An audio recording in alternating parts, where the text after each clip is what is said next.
Well, thank you for joining us for this month's Inside Town Hall. I'm your host, Madeline Shields. The city of Sioux Falls and local businesses benefit from international trade, and there is a force behind that. Here to talk about the Sioux Falls Development Foundation is City Councilor Christine Erickson, and her guest is the President and CEO of the Development Foundation, Bob Munt. Thank you for joining us for Inside Town Hall. First off, let's talk a little bit about what is the Development Foundation. So the Development Foundation was started many years ago by business leaders, truly as a nonprofit, looking to improve the economic development of not just Sioux Falls, but the Sioux Falls region. I think it's important to note, while yes, it's the Sioux Falls Development Foundation, this regional impact really does benefit the county, the school districts, and all of the other towns around the area. And so it's with that lens to really recruit and expand businesses right here in our own backyards, and having someone like Bob lead an organization like that to do that for the city. Okay, and Mr. Mutton, tell us a little bit about how did you get involved with the Development Foundation? You've been there since 2018. What do you bring to this? Yeah, I've been in economic development for probably the last 35 years, so I'm aging myself here.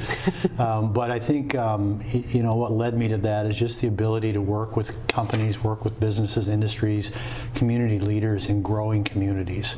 And when you think about that and all the challenges that are around that, it was just a great opportunity for me to utilize the skills that I had. And when this opportunity became available in Sioux Falls, this is my hometown, so I thought, why not come back and hopefully end my career here as part of the Sioux Falls community and growing this community. For folks who might be new to Sioux Falls, the Development Foundation is definitely not new. It's been around since 1954, and it was founded by business leaders in the community. How has it changed over the years, and how has Sioux Falls progressed into this hub of international business? Well, I think, you know, from an international perspective, I think that it was a role that was taken. The state basically asked us to overtake that role and start to do some economic development, international development, work with companies that wanted to import and export internationally. And so we helped them to develop basically a way to do that. International trade, many of our companies here in Sioux Falls, but also around the state, import and export from outside the state. And that was an area where people really didn't have a lot of knowledge as to how to do that, and so we were able to bring some people in to do that. Rock Nelson is our person that's been doing that for many years, and really is part of a growing community, part of a growing market for those companies. When we're talking about international trades and imports and exports, what kind of goods are we talking about here? A lot of agricultural goods and services that come out of this state. I think we also have a pretty strong presence in the technology area with places like Raven and Poet and some of the other things like that. So I think we have a lot of companies that are kind of behind the scenes. People don't realize that a lot of these products that we produce here are exported, but we also don't realize the number of products that are imported to this area for development and things like that from other parts of the world. Councilor Erickson, how has this developed? You know, Sioux Falls has made a lot of changes in a very short amount of time. What has been your experience while sitting on the City Council of how Sioux Falls' development has changed over the last few years? You know, we've seen a lot of changes. You know, other cities are hoping to grow, and we are growing. And even during a pandemic, to have large announcements of corporations coming to Sioux Falls and even current businesses here in Sioux Falls expanding is really something to celebrate. That just doesn't happen all over the place, and that's what makes Sioux Falls and South Dakota such a great place. With that comes challenges. We you know, talk a lot about workforce housing, and we also talk a lot about making sure that we have enough employees to work in those roles and qualified high-paying jobs as well. And so we've seen that challenge. That challenge has been there since the beginning of my time 7 years ago. I think it will always be here, but something that we just need to wrap our minds around to being innovative. Through COVID, the thing that it's taught us the most is how we can do things more with less. We can do things virtually and really, really rely on technology in order to get our workforce to that next level. And it looks differently, and I think all businesses will have to celebrate that and stay on the track to ensure that we're meeting those needs and making sure that we're recruiting people still to come to Sioux Falls. Do you think, and that's one of the questions I had was with COVID and the pandemic, has that, is it going to hurt, because we already had a low unemployment rate already, is it hurting because people maybe aren't moving, or will they take that opportunity to move here and take these jobs as soon as they can? Yeah, I think many of the people will take that opportunity to move here. Some of the other states that are still shut down, and people are just starting to understand that, you know, they maybe can't do what they need to do or want to do in those states, and so we're starting to see them kind of gravitate towards South Dakota. I think that our companies have, with the help of the governor, have stayed open for business. And so I think that's nationally known, and people are really looking at South Dakota as a place where they know that their company is not going to be forced to shut down anytime soon. And I think also with that, as we've seen just companies change and grow and being open for business, we've seen a large influx of people wanting to move here. In my separate business outside of being a city councilor, several people have come to work remotely knowing, oh, I like it here, and we appreciate being able to be out and about, still with some restrictions, but making sure that they can be out and about. It's really put South Dakota on the map, and you know, just seeing the low housing market, the amount of houses on the market, we're seeing those being gobbled up right away from people moving in as well. And so I think Sioux Falls is going to be on the map for a long time to come, and while that low unemployment is a challenge, we'll have to continue to be innovative with continuing to recruit people, and even from some of the smaller towns outside of Sioux Falls. And that's another point you make, is the housing. How do you get people to move here when we have so few houses available and affordable housing? Is that a sidebar that others need to tackle, or is that part of this development foundation? It's certainly not a sidebar. I mean, it's a big part of recruiting workforce here. And so as you look around Sioux Falls, you see the number of apartments that are starting to pop up, and you're seeing private developers that are, you know, building more and more houses and things like that. I think the void we have is kind of in that workforce housing arena, that, you know, those folks come into the apartments that eventually would like to move into a home of their own. That's the challenge that we have, of creating that market, creating the demand, or excuse me, creating the supply side of that, and working with our developers to make sure that they can, you know, make a profit doing that. Let's talk about our location. We have two interstates here. We have rail. Let's talk, how does that, you know, that plays a huge part of this development. Well, I think Foundation Park is really situated nicely between the interstates, rail and air, right there.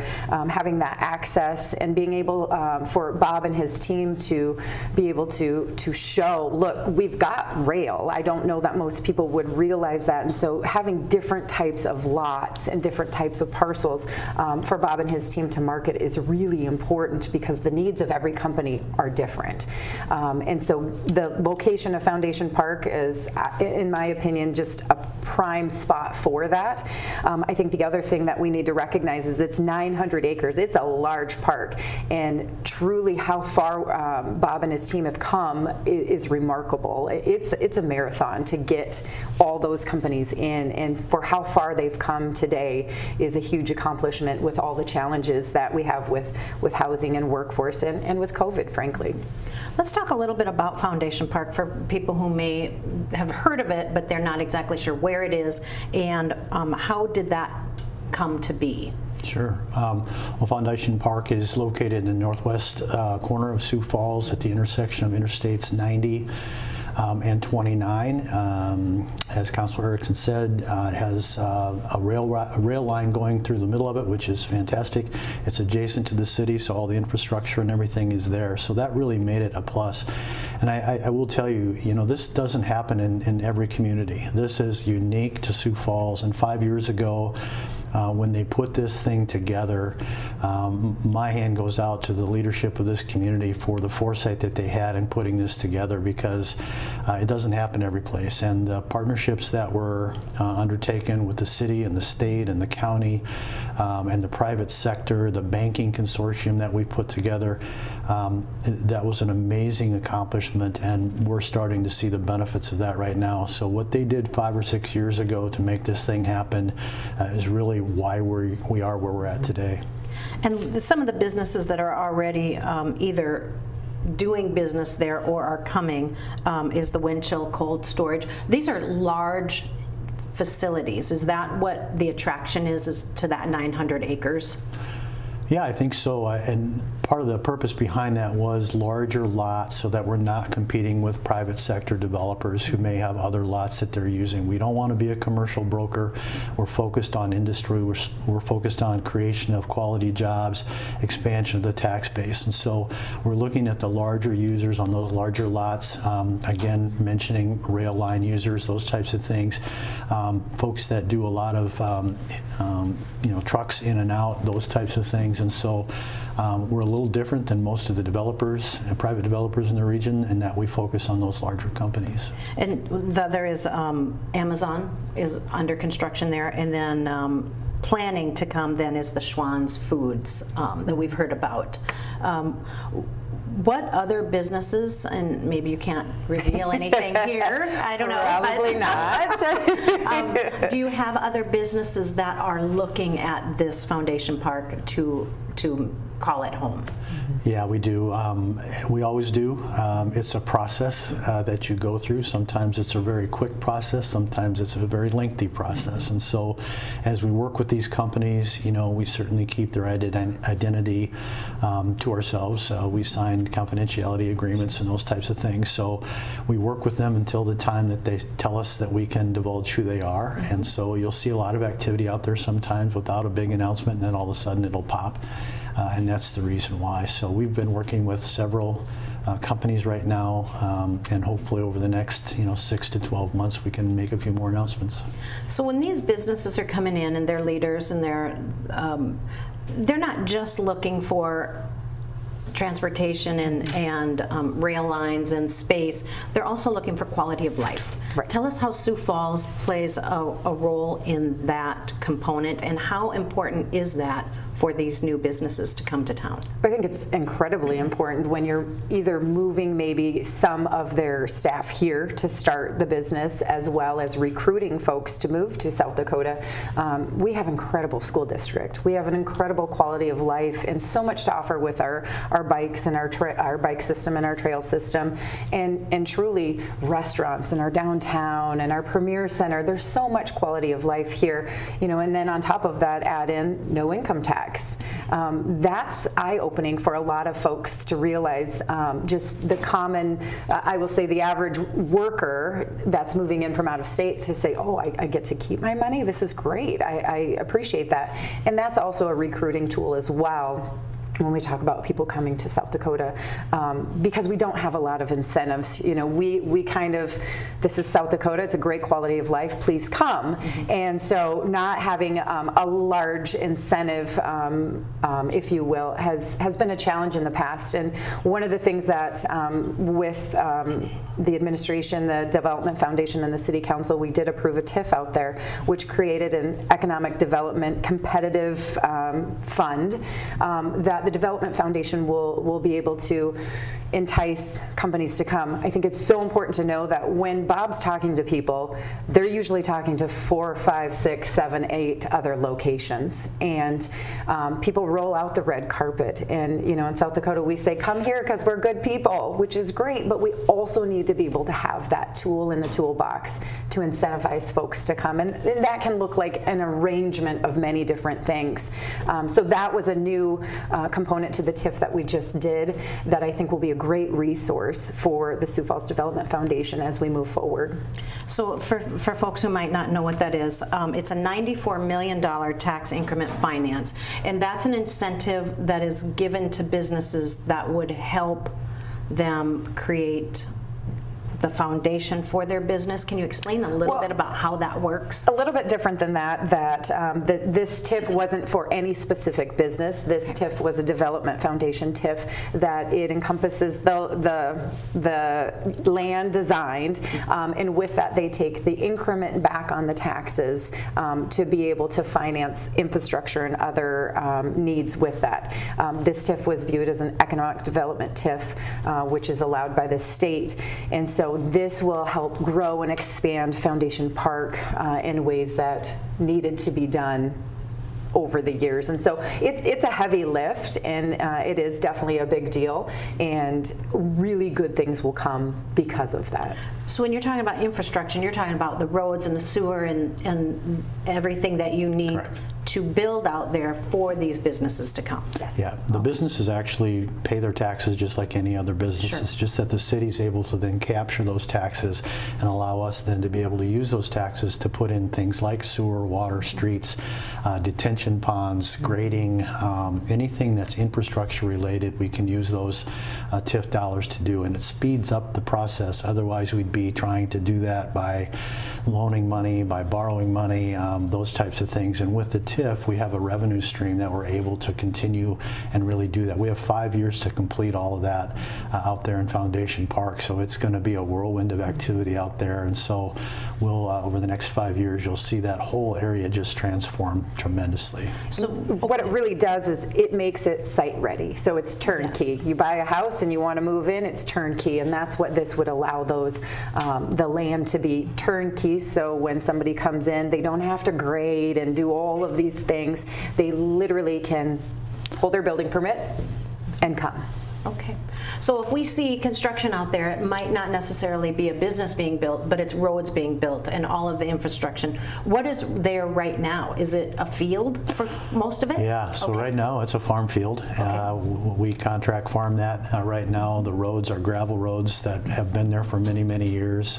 Even Marion Road is still a gravel road, and so that'll be one of the things that's going to be transformed as well over the next 3 to 4 years. There'll be 2 new roads into the site itself. There'll be a lot of dirt being moved out there. There'll be some work being done with gas lines and power lines and things like that as well. So there'll be a lot of activity out northwest of Sioux Falls. Sure. Well, it's good to know that, because when dirt starts moving, everybody starts talking. It's a small town. It doesn't really seem is. like a small town, but it is a small town. So that's, very exciting. And I'm sure this isn't the last time that we're going to be hearing about Foundation Park. And, we're going to take a break right now. Thank you for joining us. Thank you. And when we come back, we're going to visit with Councilor Erickson about her plans for the future. We'll be back in just a moment. A safe and effective COVID-19 vaccination is a critical part of reducing illnesses, hospitalizations, and deaths. South Dakota healthcare providers are working together to distribute the vaccine to as many South Dakotans as possible. Vaccination is the first step to ending this pandemic and getting back to normal. Do your part to keep your community safe. To find out where you can get vaccinated, visit covid.sd.gov. Welcome back to Inside Town Hall. I'm your host, Madeline Shields. We are visiting with Sioux Falls City Councilor Christine Erickson, and you have just a little over a year left on the City Council. Let's talk a little bit about what you've seen over the years that you've been on the City Council and what you still want to accomplish. Yeah, thank you. Great question. And I've just about a year left, and we'll be termed. We as City Councilors get to serve 2 4-year terms before you have to either take a break or ride off into the sunset. And so, it's been very interesting. I've had the unique opportunity to work with 2 different mayors, and not every councilor gets that opportunity where I will have 4 years with each mayor and really see the different leadership styles and the different administrations and some of their priorities that come forward, as well as working together with mine. And so that's been really interesting over the last 7 years. As far as kind of what I'd like to accomplish next, as we talked earlier, We've got to continue to talk about the housing issue, and it's really a housing opportunity. The American dream looks different for everyone, and while someone might want to live in an apartment for a short period of time, what's that next step? And getting from an apartment into a home right now is you're really almost out of the price, and that's unfortunate. And so I want to start taking off ways that we can be mindful of ensuring that dream for folks is a reality, and that will look very different in many different ways, working with a few different counselors to expand the housing opportunity. So with that comes, do we have silly laws on the books that don't make sense? A lot of times when we have these packages come forward to us with all these new laws, oftentimes I want to say, okay, for every law you bring us, bring me 2 that you're getting rid of. We don't need to just pass something to make us feel good. There needs to be intent and reason behind it. And so for the next not even year, but currently right now, looking at some of those red tape and where can we kind of back out and really let industry be innovative and solving that housing challenge with us. I don't even think it's a matter of solving it. I think it will always be here, but how can we maybe get ahead a little bit as you see the market is really tight right now. And for people who are just getting by, wages for many folks is they're getting there. Mm-hmm. However, the rent is exceeding the pay. Right. So, and the benefits. So they're not able to get help with maybe SNAP or food stamps or rental assistance because they make just this much too much money. Right. How do you help those folks? Well, I think part of it is coming back to the types of apartments and housing that we're building. If we can find ways to cut costs within some of those apartments that are then passed on to the renter instead of driving that price up over and over and over. One of the areas that recently was discussed is the need for sprinkler systems. Well, yes, it's so important for some, but if you look at the way that the law is written, if you have under 5 units, you don't need it, and if you're over this much, you do. Well, if it's a rental, you need it, but if you own it, you don't need it. And so that's $3,500 that goes in, and it adds to the rental price. Same thing with many other little things that you can take off. That all goes into the pricing of it. Land is at an astronomical rate right now to be able to purchase land, as well as the building materials, lumber, paint. It's just such a high demand right now, and so it is a challenge to try to roll back some of those laws to make things more affordable. So if you do have maybe a home in an older neighborhood and you want to remodel it, to get it up to code this day, it's going to cost you thousands and thousands of dollars. How can we meet in the middle to ensure that you've got a nice place to live, you can make those adjustments and changes, making the neighborhood great, without having to have all of these things that you have to do because government says so. Mm-hmm. And so I think it's really important that we're careful in things we do bring forward because in the end, it always goes back onto the tenant. Could it be done in increments where you have Absolutely. 5 years to complete all of these tasks? Absolutely. I think that there's a lot of different ways that we could accomplish this. It really will take getting creative. It will really take thinking outside the box and really bringing the right people around the table to say, well, this is the new standard and we always have to do it this way. No, we don't. We can also do it this way. It's just not feasible to knock down older homes and put a new one there. That's not any more cost effective than it is to rehab or remodel. And so we certainly have to be mindful in those older neighborhoods to be able to rehab and make them great, as well as new construction as we move forward. Because of the pandemic, Sioux Falls in South Dakota has received CARES Act funding. Let's talk a little bit about where that funding is going and how much time do you get to be able to spend that and get it to the right places? So we have received a large chunk already. There is a package coming forward which will leave approximately $10 million on the table, maybe $9 million, as well as a second wave coming forward about that $20 to $25 million. One of the areas we have not tackled is affordable housing, or housing opportunity, as I like to refer to it, because housing affordability looks different all across the board, depending on your price range. And so I think that we're going to have great opportunities to be able to impact that as we move forward.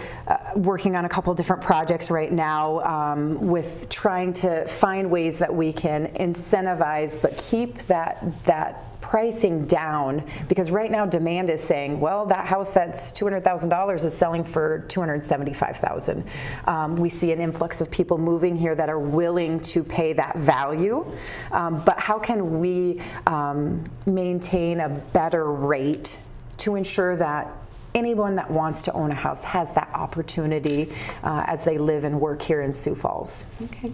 Are there other things that you would like to see in your last year as you sit on the City Council?